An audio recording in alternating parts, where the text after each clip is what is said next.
এটা ছিল মকরের পরের দিন, এখান যাত্রার দিন। সেদিন আমি গিয়েছিলাম একটু বাসুলি মন্দিরে পুজো দিতে, আর গিয়ে দেখি প্রচুর পরিমাণে ভিড়। আর এই বাসুলি মন্দিরটা হচ্ছে অনেক পুরনো বাসুলি মন্দির। এটা হচ্ছে রাজদরবারের বাসুলি মন্দির, মানে রাজাদের মন্দির আর কি।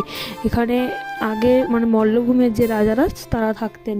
আমরা তো তাও একটু সকাল করে গিয়েছিলাম, তাই একটু হলেও ভিড়টা কম ছিল। আমাদের পরে নাকি আরও অনেক ভিড় হয়েছিল। আর এখান যাত্রার দিন প্রায় অনেকেই আসে এখানে পুজো দেওয়ার জন্য।